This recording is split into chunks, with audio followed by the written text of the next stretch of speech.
Të dashur teleshikues të televizionit të shqiptarëve të Amerikës.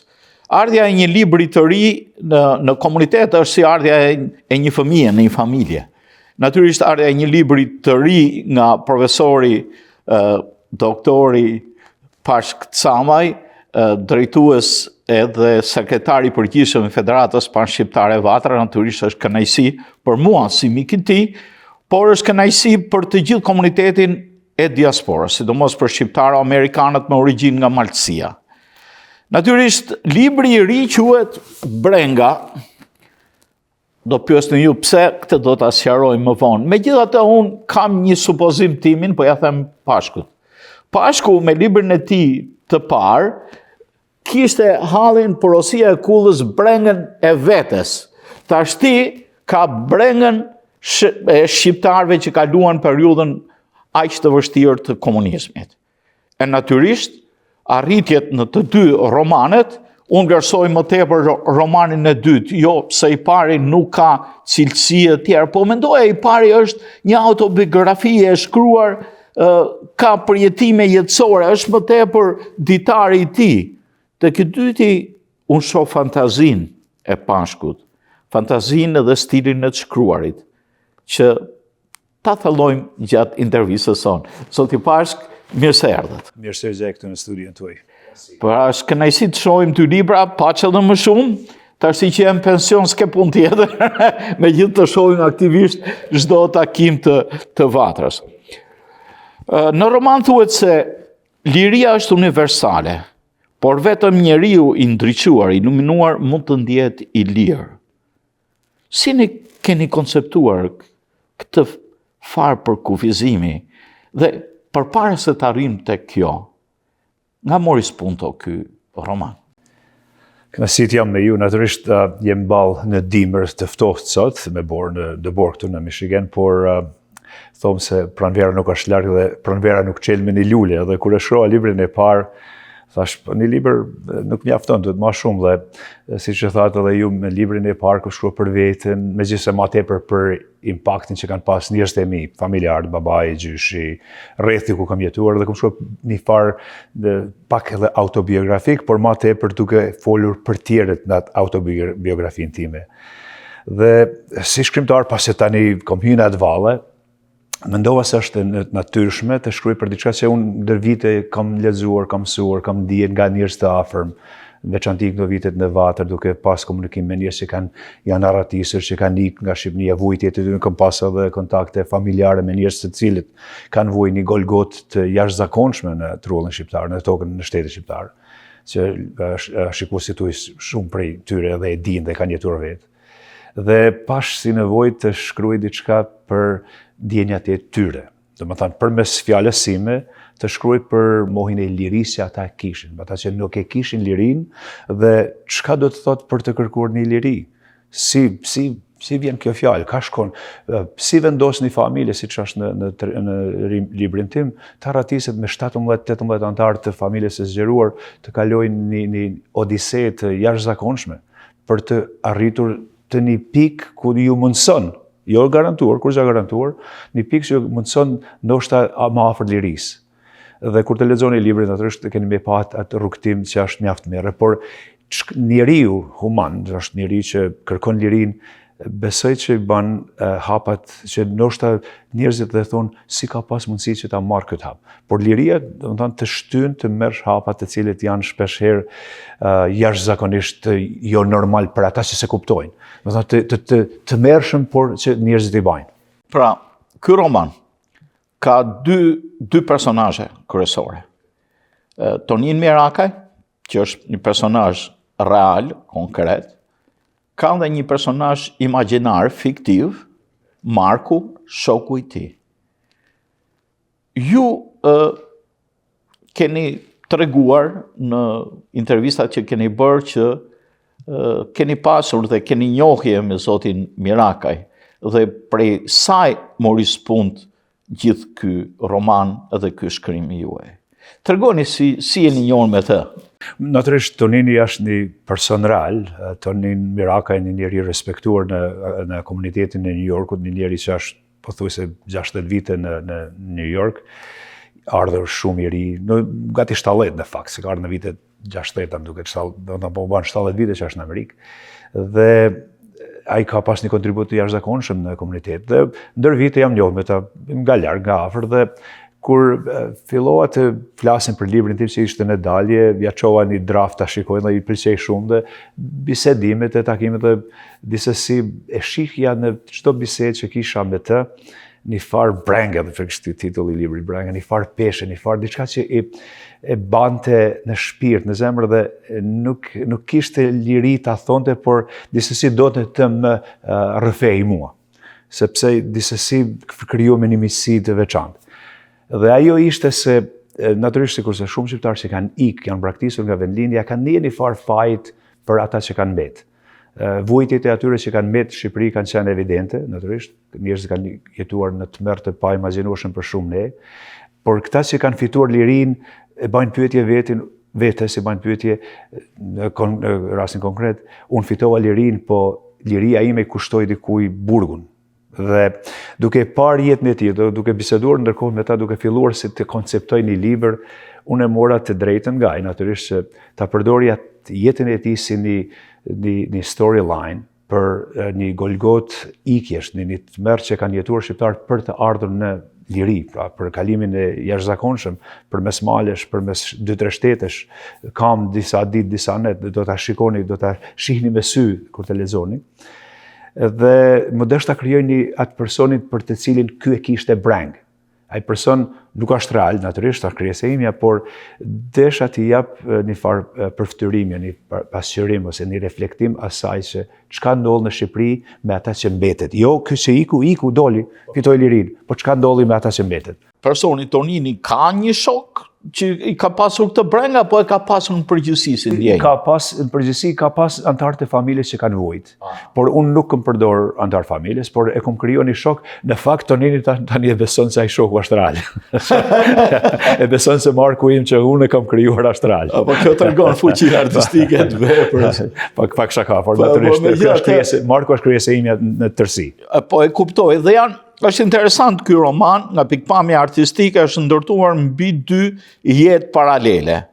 Mbi 2 jetë paralele të krijuara nga realiteti i regjimit komunist në Shqipëri, nga që në fakt tregon fatin e gjithë shqiptarëve. Unë do të falenderoja për atë që ke bërë një hap që s'para po e shohim në letërsinë shqipe, që të merren me të kaluarën, po nga pikpamja e humanizmit, jo e doktrinave politike, nga pikpamja e asaj që i shkaktoi regjimi, diktatura komuniste kombit shqiptar, të atij që u largua dhe të atij që mbeti. Janë 2 jetë paralele e Toninit dhe Markut, që edhe pse larg, mbeten të lidhura bashkë.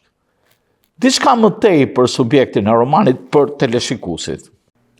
Po tani kem 2 subjekte, 2 figura kryesore, natyrisht Tonini që është person real dhe Marku që është krijimi imi. Është fjalë. Po, krijimi imi, fiction si thon, krijimi imi në tërësi, dhe përmes tij unë, si thatë dhe ju vetë, përshkruaj një jetë paralele. Kemi libri që ta kupton lexuesi fillon në i ballet të Pukës, ku Marku dhe Tonini janë të ri, me ëndra, me dëshira, me vullnet që të jenë pjesë e atij vendit ku jetonin.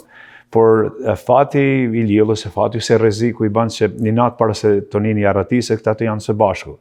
Prap fati ose rreziku e bën që një i vendit, një komisar Memo ishe së bashku atë natë, rreziku i Markut, që është në realitet, sepse në Shqipëri gjatë asaj periudhë të komunizmit të pa shpirt, jo vetëm i afërm, por gjithë rreth i vuajnë nga ai që ishte arratisur, është një fakt real që kemi jetuar shumë. Në fakt, dënimi i regjimit komunist ishte mbi baza biologjike.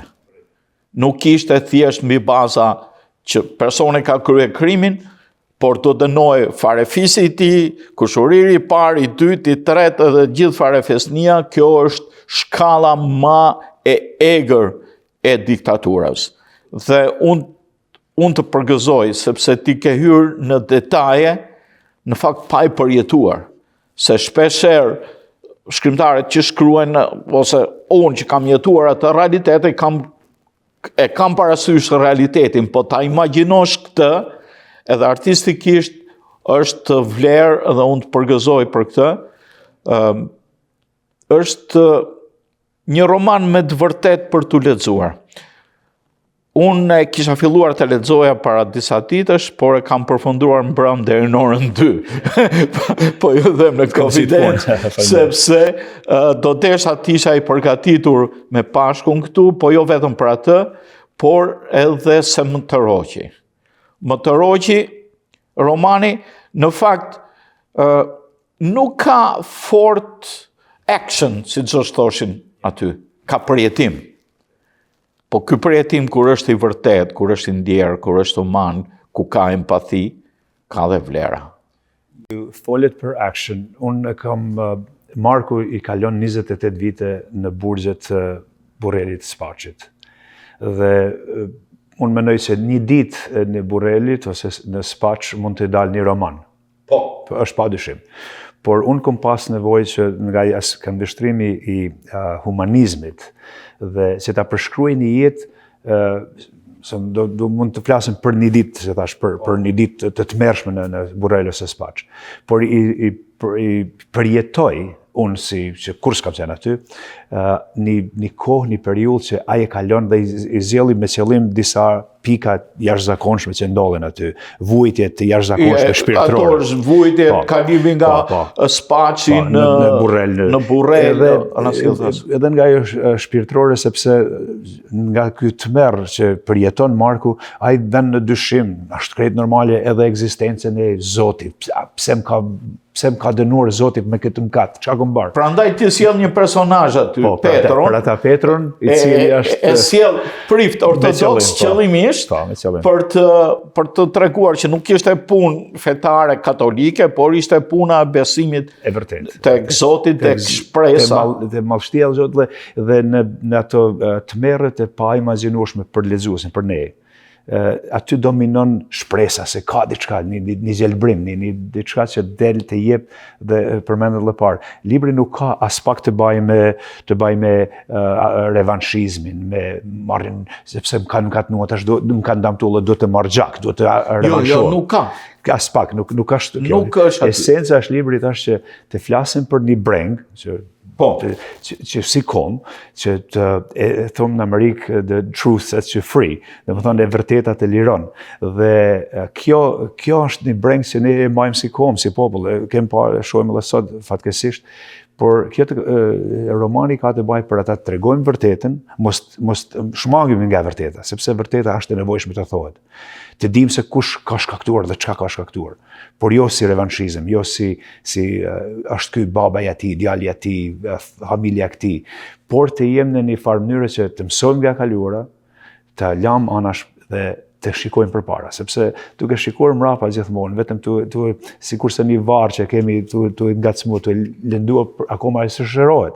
Duhet të shërohet. Dhe përmes këtyre dy personazheve që un kam zgjedhur, një real, që është krejt real, dhe imagjinar, mundom të jap një ilustrim, një dhimbje kombëtare, një dhimbje që populli ynë duhet në fund të fundit ta përballojë. Dhe unë mendoj se kështu, si letrar, mendoj se kështu duhet ta përballosh, me një dashuri, se Marku kur kthehet në i ballën në fshatin e vet atje, gjen shtëpinë e vet të rrënuar, por edhe aty e gjen jetën, edhe aty e shpreh, takohet me dritën, i jep drita është simbolike natyrisht, por sepse edhe në atë tmerr, edhe në atë vuajtje shpirtërore dominon humanizmi, dhe duhet të dominojnë humanizmi, do të dalë ajo çka është e mirë, ajo çka na bashkon. Okej, kam një pyetje Pashk. Ju jeni nga Malësia e Madhe, keni larguar nga Malësia, keni ardhur për arsye që trajtoni në romanin e parë, keni ardhur në Shtetet e Bashkuara. Se do një farë njohurie për realitetin e kohës në Shqipëri. Dhe kjo është duket njohurie pavarësisht se s'ke qenë aty që e përmenda, por e ke përjetuar me realizëm. Kur njerëzit kishin frikë të flisnin me njerëzit e vet, kur dënoheshe vetëm se kishte takuar një shok dhe s'dije ç'a bëj me të. Kur nga një dënim kalohen në përsekutim, nga një përsekutim në tjetër, nga ai në shkatrimin e familjes, në tëpimin e gjithë njerëzve, dhe është një kalvar që e ka kaluar populli shqiptar. Edhe kur tregon që është në fillim kalvarin e familjes së Toninit në përkampet e përqëndrimit, dhe si kampi i Tepelenës apo kampet e tjera ku ndodhen apo në internim, e të gjitha ato ku tregon jetën përpara se ky të arrijej e të bëj në moshë rreth 20 vjeçar që kryen edhe shërbimin ushtarak e tjera, edhe në ato ke detaje të një realiteti të ndjerë. Këtë unë ta kuptoj, se ti duke ndetur me Toninin, apo në shok të ti e ke kuptuar këtë realitet, natyrisht e ke imagjinuar, po nga ana tjetër, unë gjithmonë them, do një fantazi mjaft të thellë që ta përjetosh dhimbjet e palës tjetër, kur ti s'ke jetuar në atë vend, por natyrisht ke dëgjuar edhe për atë, është bërë ditur diktatura komuniste se çka bërë në Shqipëri. Megjithatë ti e vendos rrëfimin tënd imagjinar. Nuk kemi, pavarësisht se bëhet fjalë për i ballën, por në thelb ngjarjet kalojnë nga njëri vend ke tjetri, nuk ka një vend fiks. Unë do të pyes, a ke qenë ndonjë në Riball? Jo. Jo, por është interesant, kjo është pyetje shumë interesante se më kanë bërë këtë edhe në Shqipëri kur isha gjatë për promovimit në Tiranë, në Prishtinë, Prizren. Si ti që s'ke jetuar kur në Shqipëri, domethënë Shqipërinë londineze, si e përshkruan Riballin. Në fakt, unë aq që e kom jetuar Riballin duke shkruar librin që më duket se kam jetuar edhe unë aty. E kom përshkruar. Jo, ekzistenca e një gërshtenje që bëhet dhe si stërmbëllar që lidhen fatet, aty prap tregon. Unë thash ta pyes Pashkun, a ka qenë një s'kam qenë kurrë aty. Imagjinoj. S'kam qenë kurrë as në burg të Burrelit, as në burg të Spaçit, as në Tepelen, as një prej tyre, por jam munduar që vetëm si një ilustrim për edhe kjo ndoshta për shikuesit, duke shkruar, duke përftyruar dhe i dhanë imagjinat se si është burgu i Burrelit, unë kom hjellë pak edhe në research, kom shikuar dhe kom ardhur edhe dosjet nga CIA që ka prodhuar në vitet 80-90 një dokument i cili e përshkruan në detaje mallësinë e Burrelit. Sa lloma ka pas, sa lloma kishin që qëndronin 2 persona, 3 ose më shumë. Atyre kur trajton aty në roman që u futa në këtë në dhomë morën unë e shoh llomën sepse e kam përftuar dhe lexuesi kur të besoj që do të shoh vetin atë llomë me mure të lodhura, me dritare, me xhemba. Dhe me thonë, edhe unë aty duhet që lexuesi të shoh veten pikrisht me mua së bashku në atë llomë, për ta përjettuar vujtin që Marku e shumë Mark tjera. Ashtu shkruaj edhe për shembull Visar Zhiti që ban një parathënie të mrekullueshme. Se Visari më thot në bisedë, unë jam Marku e në librin tanë. Sa tjerë. Pra, një person real që ka përjetuar ferrin komunist si shkrimtar i minjor Visar Zhiti, e sheh atë çka ti ke shkruar si reale, si të vërtet. Edhe kjo është arritje.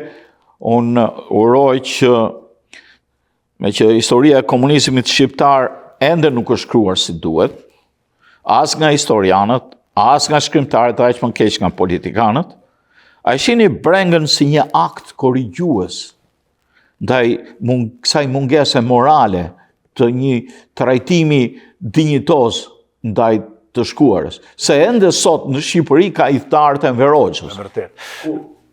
Është pyetje jo e lehtë për mua sepse nuk kam jetuar aty dhe nuk e di. Por çka duhet të them çka është e rëndësishme për mua është që ka nevojë edhe në të letrat, në të këmbimin kur bëhen së bashku Marku me Toninin, këtë temë trajtojnë. A duhet shkruhet pse duhet të merremi me këtë? Dhe kjo prap jo për të revanshuar dikuj, por e vërteta duhet të dalë në dritë. Duhet të dihet kush ka qenë ai që ka shkaktuar dhimbjen dhe ai që ka qenë viktim. Nuk janë të barabartë. Nuk janë për të ignor ky fakt. Dhe këtë duhet ta dim. Këtë duhet të ndoshta stacion e pyetje, ndoshta në Shqipëri duhet të trajtohet pak ma me në një mënyrë ndryshë që t'i jepet një ngjyrë reale vujtjes dhe kush e shkaktoi vujtjen. Okej. Ti i përmend se kush e ka shkaktuar vujtjen, i ke por personazhe të cilët janë të skicuar, se nuk janë personazhe. Shpeshherë edhe në bisedë paraprake më the dikush prej tyre e ngjat dikujt në një realitet tjetër. Kjo është veçori e krijimtarisë artistike. Ajo që do desha të pyes, mbasi doli libri, e lexuan njerëz, apo para se ta botoj, ke pas në një farë rezistencë në heshtje, keq interpretim për kuptimin e librit, apo jo? Në fakt, unë kom libra shkruar në gjuhën angleze me titullin When Eagles Cry, dhe kur je bën me përkthimin përmes shtëpisë botuese Onufrit, të cilët jam jashtëzakonisht mirënjohës, sepse ta botosh një libër tek shtëpia botuese Onufri është një nder i madh për mua dhe është një vlerësim i jashtëzakonshëm. Më të mira janë me vlerë kombëtare, botuesi Kadares natyrisht janë vërtet si të them, besoj që shtëpia botuese ma e preferuar në botën shqiptare, me plot respekt për tjerët natyrisht, por çka mendoj për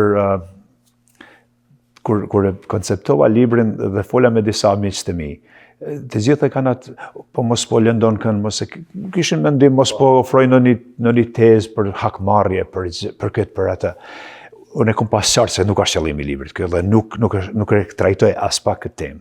Mua më ka interesuar aspekti humanist, si human, si njerëz që ndoshta dhe nga se s'kam jetuar në Shqipëri, ndoshta kam një farë ma lehtë që të merrem me një temë të tillë. Ja do ta thoja megjithëse, sepse ti e ke pasur më të lehtë. Se sa një person që mund ta ketë përjetuar ferrin e drejt për drejt komunikimit. Kam pas mundësi të jem më neutral, si thonë. Po.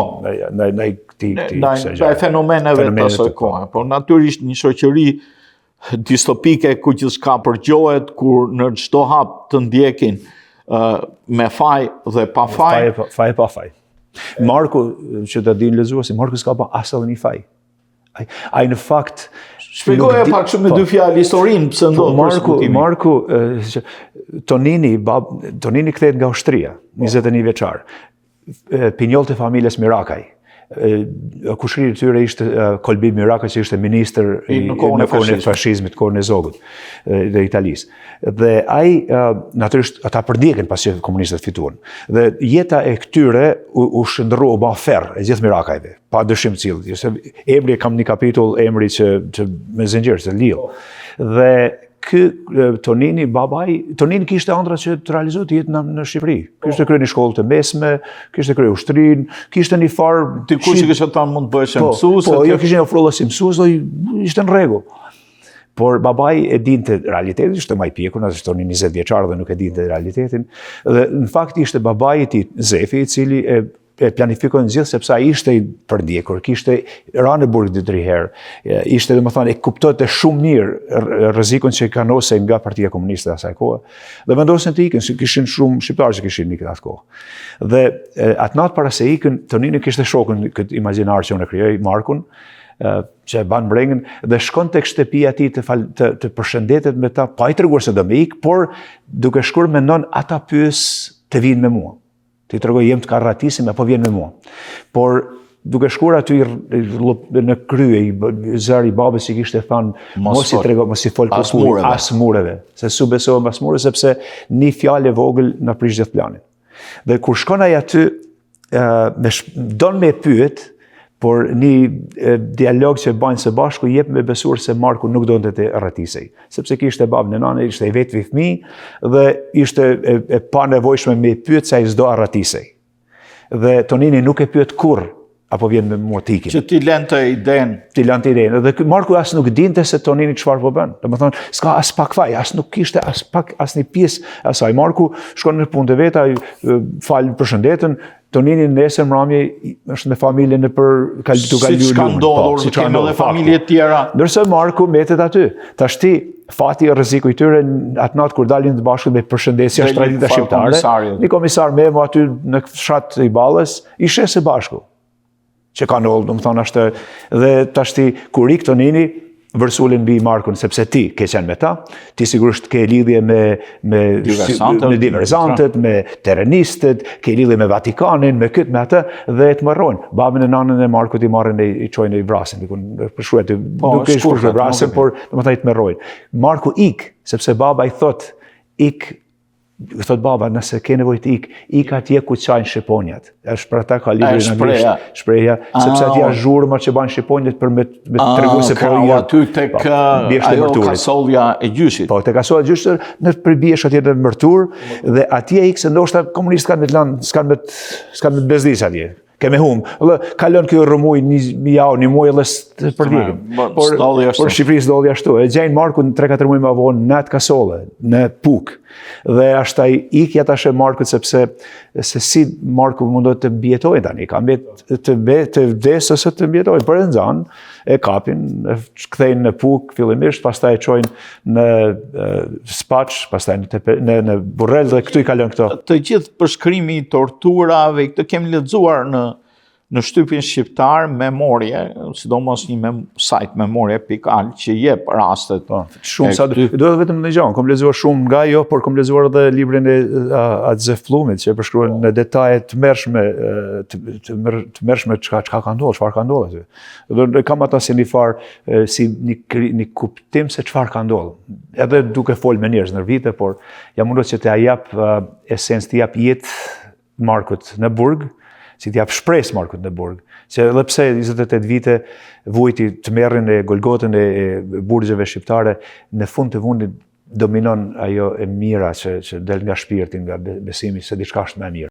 Edhe kjo ndodh në fund të romanit. E në fund të këtë paralele, Linjas i bashkon, po i bashkon në periudhën post-komuniste të Shqipërisë. Vitet 88-89. Fillin 90-ta, fillimi e viteve 90 ku komunizmi po shkërmoqe. Natyrisht, kam një pyetje për personazhin, do desha ta zhvilloj më tej atë temë. Futet dritën si linjë dashurisë. Po është pak, ti ndoshta s'deshe ta ngarkoje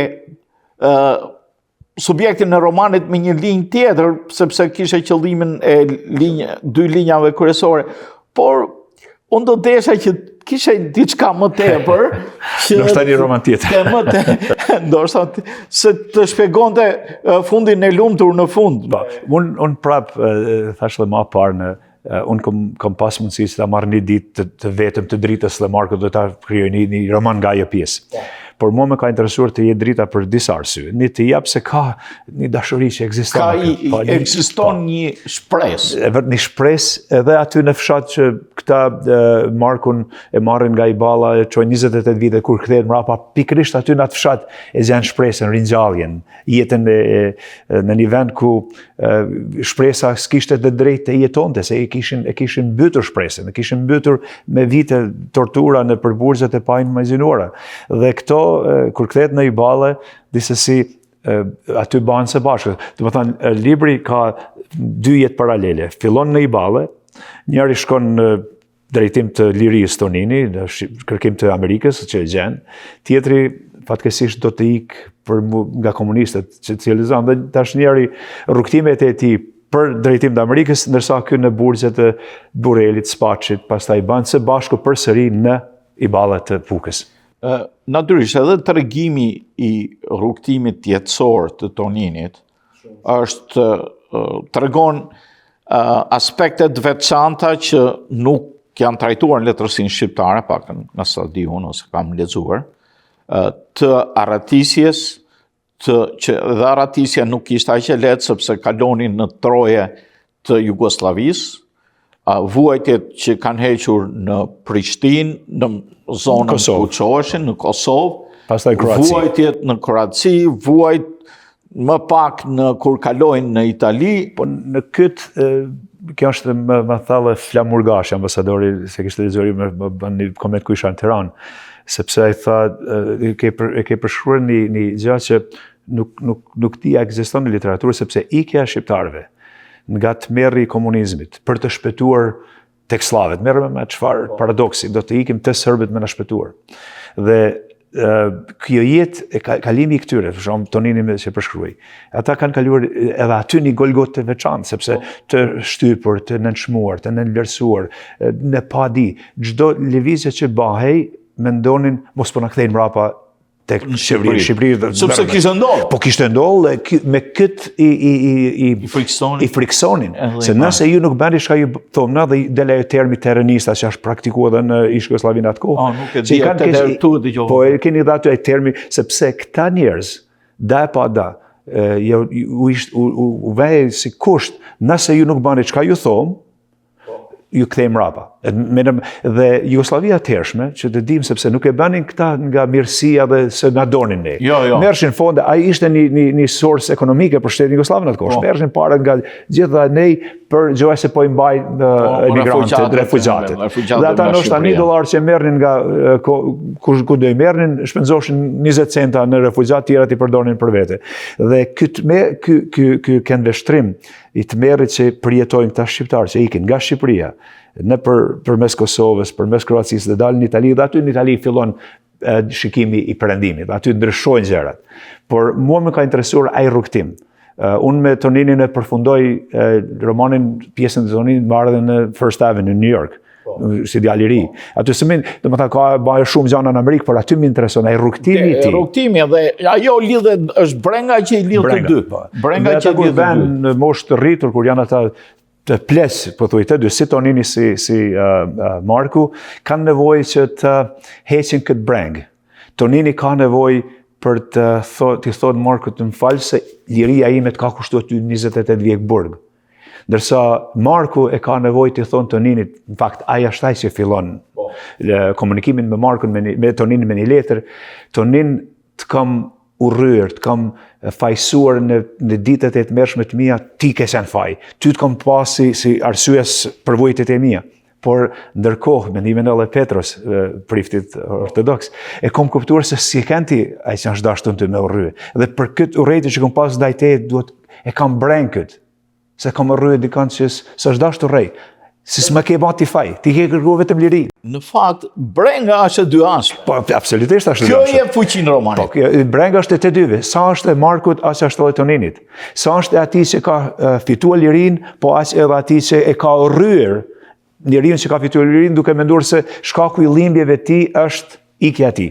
Çfarë mendoni se romani mund të ketë një fuqi rrezatuese edhe në kohën aktuale tek brezat e rinj? Dëshironi ta lexojnë dhe brezat e rinj që të kuptojnë se ç'është komunizmi, se ne shohim edhe në Amerikë tash ka fenomene, linja të marksizmit që nuk arrin të kuptojnë realitetin e hidhur persekutimit komunist. Është interesant se në Amerikë, sheh edhe në skena hollywoodiane, shumë pak trajtohet komunizmi si diçka e keqe, por më afër si një farë romanticizmi, si diçka e bukur, diçka sepse është në fakultet, është në universitet me fëmijë në universitet, është një farë simpatie se gjithë të barabartë. Por nuk e kuptojnë se në realitet komunizmi ka qenë pothuajse edhe më i tmerrshëm se edhe më shumë të merr vdekjes se edhe çdo sistem njerëzor tjetër, fashizmi apo ku po diun tjerë, sistemi feudalizmi më parë, por ka një farë romanticizmi ndaj kësaj. Dhe këtë unë besoj që lexuesi kur të edhe amerikanë, se natyrisht është shkruar në anglisht. Po është shkruar anglisht fillimisht së pari, sepse shqipja ime është ashtu.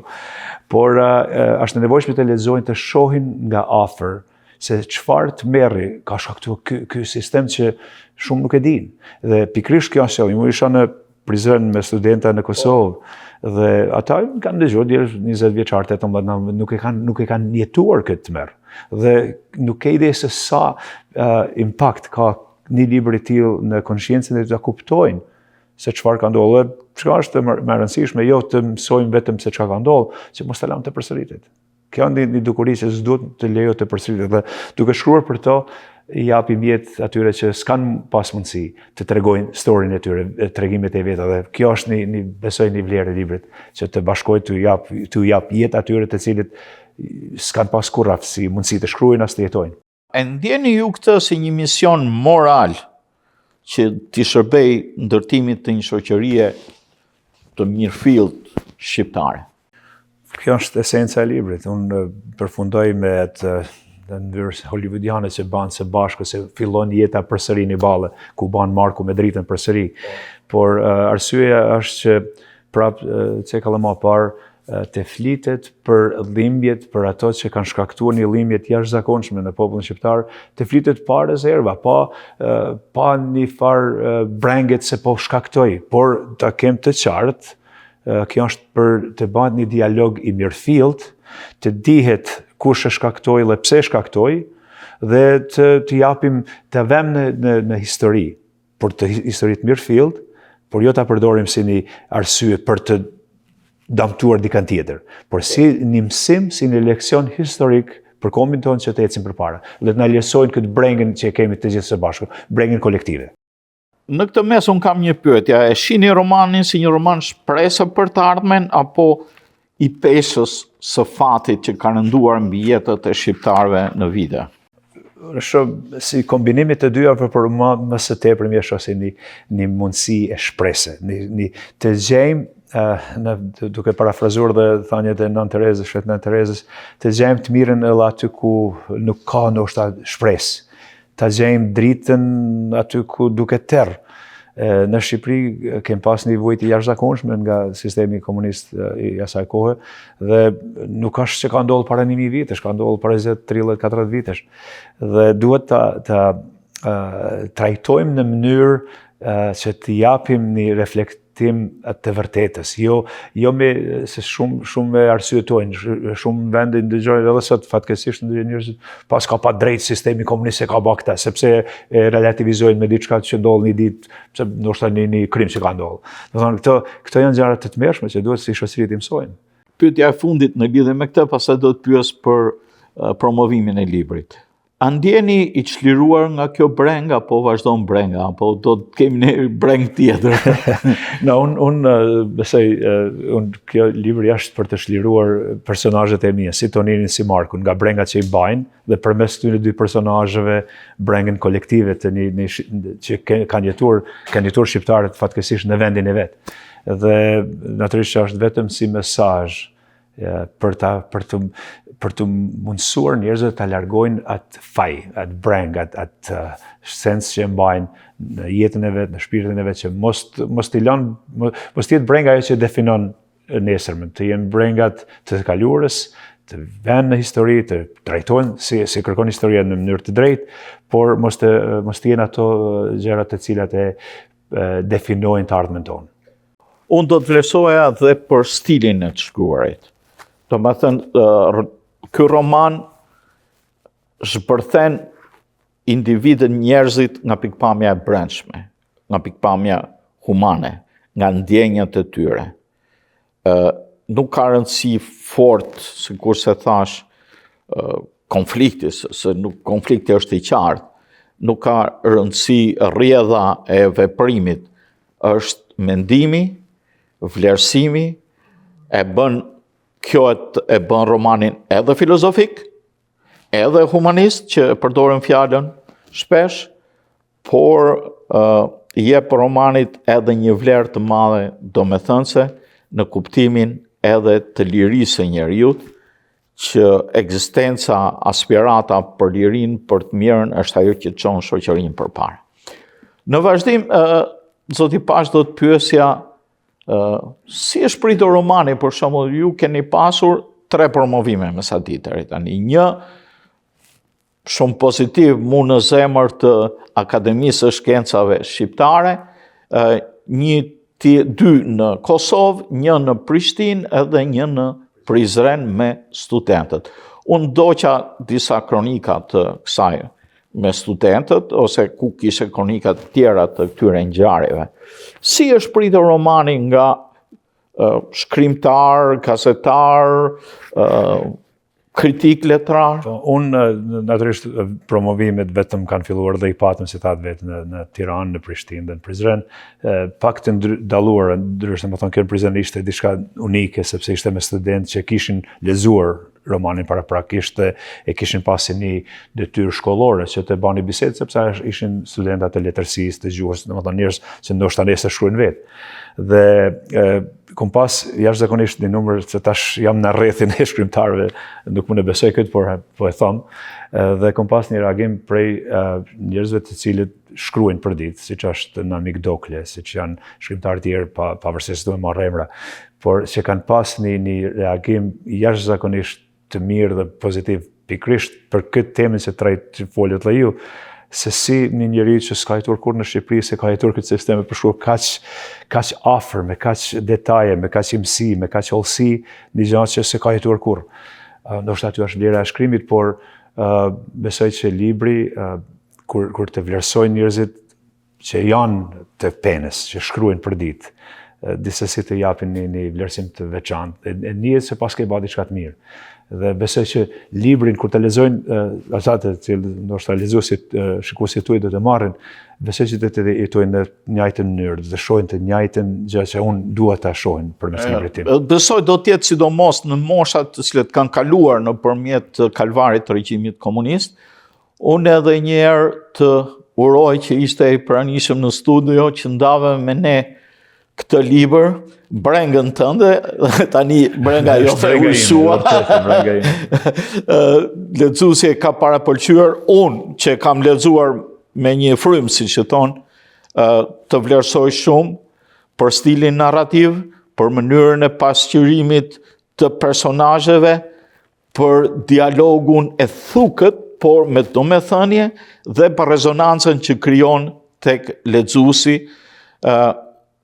Ky mund të ishte edhe subjekt për një film mjaft domethënës, besoj me që është edhe në anglisht si version anglisht, ndoshta duhet gjetur rruga, sepse pastrimi shpirtëror nga e kaluara komuniste është domosdoshmëri për shoqërinë shqiptare, është domosdoshmëri për gjithë universin, është domosdoshmëri sidomos për ne që kemi jetuar atë periudhë, që kemi do si do ndikime nga shoqëria e kaluar, nga metodat, nga mënyra, por të trajtuarit me humanizëm, me shpirt, me një fjalë me shpirt, të bën që ta nxjerrësh këtë brengë edhe ti nga shpirti, e unë të uroj suksese, paqem edhe libra të tjerë, edhe kjo tregon se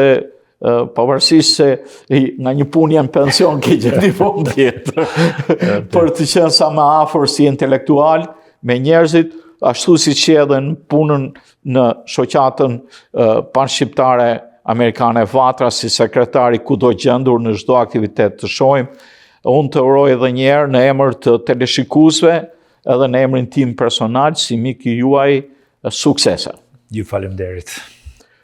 Të dashur teleshikues të televizionit të shqiptarëve të Amerikës, këtu I dhan fund emisionit ton Argument, kisha të ftuar në studio shkrimtarin Pashko Camaj, në lidhje me promovimin e librit të tij të sapo dal nga shtypi, Brenga. Lexojeni, ndjeni, kuptojeni dhe mendohuni. Ky libër do t'ju shërbej të gjithëve, do t'ju shërbej për t'u pastruar shpirtërisht, për të bërë një katarsis, sidomos ne që kemi kaluar nga periudha e komunizmit, por dhe brezin e ri, për ta kuptuar më mirë atë realitet, edhe për të kuptuar rëndësinë e demokracisë dhe të ruajtjes së vlerave të saj. Edhe një herë zoti Pashk, ju faleminderit. Ishte kënaqësi, ju faleminderit shumë për gjitha.